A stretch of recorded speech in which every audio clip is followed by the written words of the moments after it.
গাঁৱৰ বান্ধৱীজনীকো মাতিছোঁ পাহি যে কৈ থাকোঁ তোমাক তাইক আৰু মই পাহৰিব পাৰোঁনে তুমি দেখোন এনি টাইম তাইৰ কথা কৈ থাকা তাইক এইবাৰ মই যেনেকৈ হ'লেও আহিব দিছোঁ ভালেই হৈছে আকৌ তোমালোকৰ বান্ধৱী এই এনাজৰীডাল সদায় যাতে তোমালোকে বজাই ৰাখা মা দেউতাতো আহিব নোৱাৰিম বুলি কৈছে তেওঁলোকে আৰু কিয় আহিব নোৱাৰে কিবা এটা অসুবিধাৰ কাৰণে আহিব নোৱাৰোঁ বুলি কৈছে কেইদিনমান পাছত আহিব হেনো গতিকে গাঁৱৰ পৰাতো অকল পাহি আহিব আৰু কিমান দিন যে হ'ল তাইক লগ নোপোৱা ইমান দিনৰ মূৰত লগ পাম কিমান যে ভাল লাগিব তাই যিকেইদিন থাকে তুমি তাইৰ লগতে টাইম স্পেণ্ড কৰি ল'বা পাছত আকৌ মোক নক'বা টাইম নিদিলা বুলি অ'কে বাবা মই নকওঁ মই জানো নহয় কেতিয়া কাক কেনেকৈ কি ক'ব লাগে পিছে তাই কেতিয়ালৈ আহিব পাৰ্টিৰ দুদিন আগত আহি যাব তাই আচলতে ইয়ালৈ আহি পোৱা নাই আগতে গতিকে তাইক আগবাঢ়ি যাব লাগিব লোকেশ্যনটো মই পঠাই দিম বাৰু যদি তাই আহিব নোৱাৰে তেতিয়াহ'লে আগবাঢ়ি যাব লাগিব অ'কে বেবি ন' প্ৰব্লেম তুমি আৰু মই যাম আকৌ লৈ আহিম তেনেকুৱাই কৰিব লাগিব আমি সৰুৰে পৰা একেলগে ডাঙৰ হৈছোঁ কিন্তু এতিয়া ইমান দূৰ দূৰ হৈ গ'লো নহয় বিয়া হোৱাৰ পাছত সঁচাকৈ মানুহৰ জীৱনটো যে কেতিয়া কেনেকৈ চেঞ্জ হৈ যায় কোনে জানে পৰিৱৰ্তনেইতো মানুহৰ জীৱন জোনালী এনেকুৱা পৰিৱৰ্তন হৈয়ে থাকিব জীৱনত আজি দুয়োজনী ইমান এনজয় কৰি আছোঁ কাইলৈ আমাৰ সন্তান হ'ব তাৰপিছততো অকল সন্তানৰ কথাই ভাবিব লাগিব আমাৰ কথা ভাবিবলৈ আমি সময় ক'ত পাম সেয়া এটা পৰিৱৰ্তন ল'ৰা ছোৱালী ডাঙৰ হোৱাৰ পাছত এটা পৰিৱৰ্তন হ'ব তেনেকৈ তোমাৰ বান্ধৱী আগতে তোমাৰ লগত একেলগে আছিল এতিয়া নাই তেনেকৈয়ে এদিন আমিও ইটোৰ পৰা সিটো পৰিৱৰ্তনৰ পৰা বাগৰি বাগৰি এদিন বুঢ়া বুঢ়ী হ'ম কেনেকুৱা লাগিব বাৰু সঁচাকৈ ভাবিলে যে কেনেকুৱা লাগে নহয় এদিন যে বুঢ়া বুঢ়ী হৈ যাম মোক বুঢ়ী হ'লে কেনেকুৱা লাগিব বাৰু বহুত ধুনীয়া বুঢ়ী লাগিব বাৰু সেইবোৰ বাদ দিয়া মই ডেক'ৰেশ্যনৰ কাৰণে কথা পাতিবলৈ যাওঁ বুলি ভাবিছোঁ চবতকৈ ধুনীয়া আৰু দামী ডেক'ৰেশ্যন কৰিব লাগিব গতিকে মই যাওঁ ঠিক আছে যোৱা বাৰু অ'কে বাই বাই এওঁ যে মোক ইমান মৰম কৰে ভবাই নাছিলোঁ ইমান মৰম কৰা মানুহ এজন পাম বুলি তেওঁ মৰমবোৰ যাতে সদায় এনেকৈয়ে থাকে মই এতিয়া কি কৰোঁ এনেই থাকি থাকি আমনি লাগিছে গাৰ্ডেনখনকে অলপমান চাফা কৰোঁ গৈ পাই আজি মালিকজনক ক'ব লাগিব আজি মই চাফা কৰিম বুলি কিমান দিনৰ মূৰত যে ঘৰখনৰ পৰা ওলাই যাম নহ'লে এই ঘৰখনত থাকি থাকি মোৰ মূৰটোৱে গৰম হৈ গৈছে অলপ মনটো ফ্ৰেছ হৈ আহিব জোনালীয়ে চাগে এই গৰমত AC ৰুমত সোমাই আছে তাইক মই আগৰ পৰা হিংসাই লাগে পাই তাই সদায় ভাল ভালবোৰ পায় আৰু মই সদায় এনেকুৱাই তাই বহুত লাকি আচলতে পাহি তুমি আহিলা কি ক'লে দিলেনে পইচা দিলে মোৰ হাতত টকা 2000 আছে এয়া 5000 টকা এইটো লোৱা আৰু শুনা ভাবি চিন্তি চলাবা ইয়াতকৈ যাতে বেছি খৰচা নহয় হ'ব হ'ব তুমি মোক শিকাব নালাগে মই জানো নহয় ক'ত কিমান টকা খৰচ কৰিব লাগে সঁচাকৈ কৈছোঁ কিন্তু ঠিক আছে আৰু বজাৰ যদি কৰা আজে বাজে বজাৰবোৰ নকৰিবা যিটো বেছি প্ৰয়োজন সেইটোহে কৰিবা জানাই নহয় কিমান কষ্টকৈ পইচা ঘটো হ'ব হ'ব মই জানো সৰু ছোৱালী নহয় নহয় তুমি মোক ইমান কথা শুনোৱাবলৈ মই চব জানো হ'লতো তাই একো কথাই বুজি নাপায় তাই বাৰু জোনালীৰ লগত কেলে মিলাব লাগে বাৰু জোনালীৰ মানুহটো কোটিপতি আৰু মই এজন সাধাৰণ খেতিয়ক তাইৰ লগত মিলালে পাৰিব জানো তাইক আকৌ সেইটো কথা ক'লে খং কৰিব নহয় সেইকাৰণে একো ক'বও নোৱাৰোঁ পইচা খুজিছে দি দিছোঁ আৰু দেই অশান্তি হোৱাতকৈ পইচা দি দিয়াই ভাল এনেকৈতো দেখিবই নোৱাৰে ইমান হিংসা কৰে জোনালীক এইবাৰ কিয় জানো যাবলৈ ওলাইছে তাহাঁতৰ ঘৰলৈ নেজানো তাইৰ কথা বুজি পোৱা বহুত টান পায় বাপৰে জোনালীৰ ঘৰটো ইমান ডাঙৰ ইমান ধনী সঁচাকৈয়ে তাই ইমান ধনী ঘৰত আছে মোৰ যে বিশ্বাসেই হোৱা নাই আগতে ধূলি মাটি খেলি থকা একেলগে সেই ছোৱালীজনী যে ইমান ডাঙৰ ধনী ঘৰত আৰে পাহি তই পালিহি জোনালী মই পালোহি মাই গড ইমানেই ভাল লাগিছে নহয় তোক লগ পাই মই আকৌ তোকহে আগবাঢ়ি গৈছিলোঁ তোক তাত দেখিয়ে নাপালোঁ মোবাইলটোও ফোন লগা নাই হেৰি গাড়ীখনত মই তোমাৰ হাজবেণ্ডৰ নাম কৈ দিলোঁ আকৌ তেওঁ একেবাৰে মোক ঘৰতে নমাই থৈ গ'ল হয় নেকি এওঁক অৱশ্যে সকলোৱে চিনি পায় তোৰ আকৌ আহোঁতে একো অসুবিধা হোৱা নাইতো নাই একো অসুবিধা নহ'ল গাড়ীতহে আহিছোঁ ইখন গাড়ীৰ পৰা সিখন গাড়ী পিছে তোক দেখিহে আচৰিত লাগিছে কিয় আগতকৈ দেখোন ধুনীয়াজনীহে হ'লি আৰু ইমান ডাঙৰ ঘৰত থাক তই মই বিশ্বাসেই কৰিব পৰা নাই জাননে মই যে ইমান ডাঙৰ ঘৰত গৈয়ে পোৱা নাই হ'ব দে এতিয়া এই ডাঙৰ ঘৰটো তোৰ বান্ধৱীৰ আৰু মোৰ মানে তোৰ ঘৰ বল বল এতিয়া ভিতৰলৈ বল তই ইমান দূৰৰ পৰা আহিছ আৰু মই ইয়াতে কথা পাতি আছো আচোন প্ৰথমতে ভিতৰলৈ আহি ল ঠিক আছে বল পাহি ল পানী খাই ল নাই নাই মই পানী নাখাওঁ পানী খাই খাই আহিছো গোটেই ৰাস্তাটো তাই পানী নাখাওঁ বুলি কৈছে ময়ো নাখাওঁ তুমি লৈ যোৱা এইবোৰ ওকে মেম ঐ এইটো ইমান দাৰিয়া মাৰি আছে তহঁতৰ ঘৰত বহুত চাকৰ আছে চাগে ন কাম কৰা মানুহ আছে 10 জন আছে ইমান দাৰিয়া মাৰিয়া এইটোক যে ভাত চাত বনাবলৈ নিদিবি আকৌ দেই নাই নাই তাহাঁতি বেলেগ বেলেগ কাম কৰে ভাত বনাবলৈতো বেলেগ ভাত বনোৱা মানুহ আছে নহয়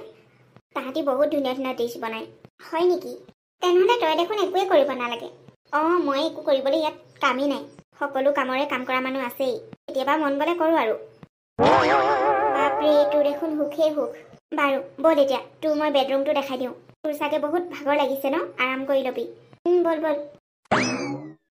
ৰাতি যে শুই ইমান মজা লাগিলে ইমান কোমল বিচনা মই যে জিন্দগীত শুই পোৱা নাই ইমান কোমল বিচনাত জোনালীয়েতো সদায় এনেকুৱা বিচনাতে শুৱে আৰু তাহাঁতৰ চাগে বিচনাখন ইয়াতকৈ ধুনীয়া কোমল চাগে একো গমকে নাপালোঁ ৰাতি ইমান মজাকে টোপনি গ'লোগৈ ভাগৰো লাগি আছিলে বাৰু পাহি উঠিলেই এতিয়া উঠিছোঁ বহুত ভাগৰ লাগিছিলে জানো একদম মজাকে শুলোঁ আৰু হয় নেকি যা এতিয়া গাটো ধুই ল'গৈ তাৰপিছতে ব্ৰেকফাষ্টটো কৰি ল'বি আমি একেলগে কৰিম মইতো গা পা ধুই ৰেডি সদায় সোনকালে ৰাতিপুৱা উঠি গা পা ধুই ৰেডি হৈ লওঁ নহ'লেতো ইমান দেৰি মই ব্ৰেকফাষ্ট কৰোঁৱে তোৰ কাৰণে আজি ৰৈ দিছোঁ একেলগে কৰিম বুলি তই গাটো ধুই ল'গে যা তই ক'ৰবালৈ ওলাইছা নেকি মানে ক'ৰবালৈ যাবি নেকি তই নাযাওঁতো কিয় ইমান ধুনীয়াকৈ সাজি কাচি আছ যে মই বোলো ক'ৰবালৈ যাবি বুলিহে ভাবিছোঁ নাই নাই ঘৰতে মইতো সদায় এনেকৈয়ে থাকোঁ কি ঘৰতে ইমান দামী দামী ধুনীয়া ধুনীয়া গহনা পাতিবোৰ পিন্ধি থাক কাপোৰ মইতো ঘৰত এনেকৈ থাকোঁ বাপৰে তই যদি ঘৰতে এনেকৈ থাক বাহিৰলৈ গ'লে কেনেকৈ হ'ব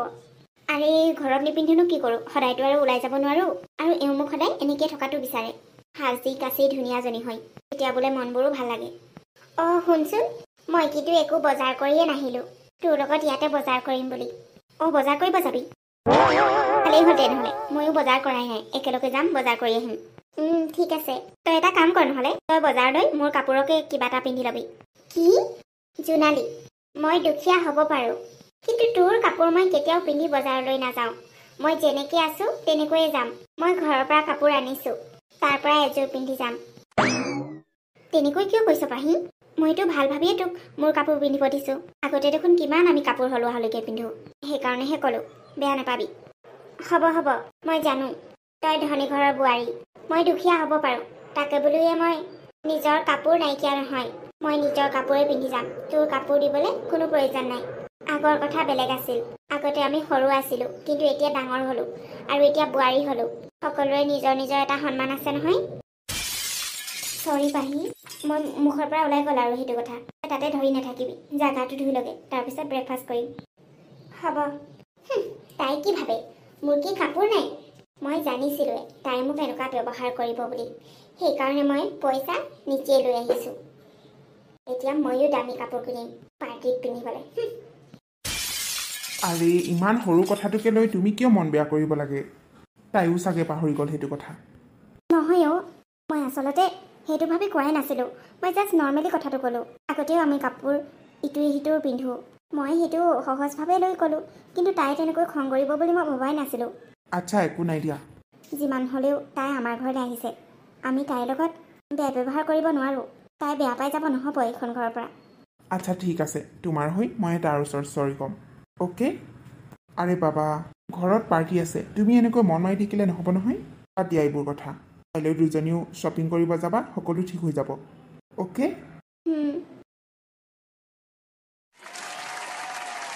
ইমান দামী দামী মানুহবোৰ আহিছে ডিজাইনাৰ ড্ৰেছ পিন্ধি মোৰ যে কিবা লাজেই লাগিছে জান তোমাকো বহুত ধুনীয়া লাগিছে পাহি পাহি তইতো পাটৰ কাপোৰ পিন্ধিছ আৰু ধুনীয়া লাগিছে থেংক ইউ তখন দুইটাকো বহুত ভাল লাগিছে হাই জোনালী হেপী এনিভাৰ্চাৰী কংগনা থেংক ইউ ৰাজীৱ অহা নাই নেকি কংগনা আহিছে সি বাহিৰতে আছে আহিব এতিয়া মই তোমালোকক উইচ কৰিবলৈকে এইফালে আহি পেলালোঁ আগতীয়াকৈ এওঁ কোন এওঁ আজিৰ পাৰ্টিৰ চবতকৈ ইম্পৰ্টেণ্ট পাৰ্চন মোৰ বান্ধৱী পাহি হয় নেকি নমস্কাৰ হয় নমস্কাৰ তাই গাঁৱৰ পৰা আহিছে আমি সৰুৰে পৰা একেলগে ডাঙৰ হৈছোঁ অ' ৱাও, তোমালোকৰ ইমান দিনৰ ফ্ৰেণ্ডশ্বিপ আজিলৈকে আছে, এইটো কিন্তু মানিবলগীয়া। অঁ কংকনা, তাই বহুত ভাল লাগিল তোমালোকৰ এই ফ্ৰেণ্ডশ্বিপৰ কথা গম পাই। বাৰু কংকনা, পাৰ্টি এনজয় কৰা। অ'কে। জোনালী, আজি তহঁত দুটাৰহে এনিভাৰ্চাৰী। মই আকৌ কেনেকৈ ইম্পৰ্টেণ্ট হ'লোঁ আজিৰ দিনটোত? আজিৰ দিনটো তহঁতিহে ইম্পৰ্টেণ্ট। তহঁতৰহে আজিৰ দিনটো চবতকৈ ইম্পৰ্টেণ্ট। আৰু আজিৰ পাৰ্টিৰ মূল মানুহকেইজন তোমালোক দুয়োজন।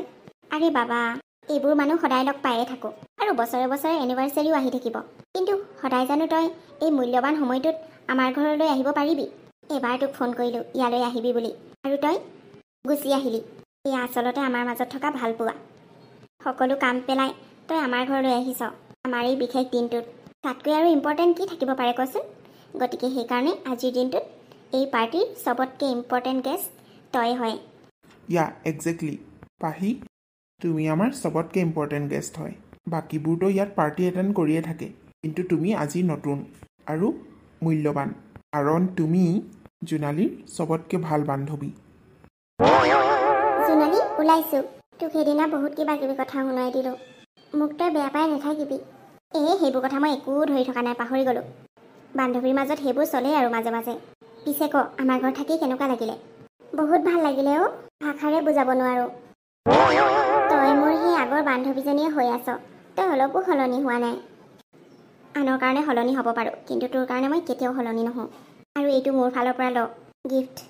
এইটো আকৌ কি? তোৰ কাৰণে এটা ভাবিলোঁ সৰু উপহাৰ দিওঁ। শাৰী এখন আৰু ৰমেন্দাৰ কাৰণে শ্বাৰ্ট এটা দিছোঁ। নেক্সট টাইম কিন্তু আহিলে ৰমেন্দাক লৈ আহিবি। নিশ্চয়। আৰু তহঁতি গাঁৱলৈ গ'লে আমাৰ ঘৰলৈ যাবি আকৌ। যাম, কিয় নাযাম? ঘৰলৈতো আজি এবছৰমানেই হ'ল, যাবই পৰা নাই। মাহঁতে আহি থাকে বাৰু। ঠিক আছে, এতিয়া মই আহোঁ। ভালকৈ থাকিবি, সদায় এনেকৈ সুখত থাকিবি। তয়ো ভালকৈ যাবি। কিবা যদি প্ৰব্লেম হয় মোক ফোন কৰিবি।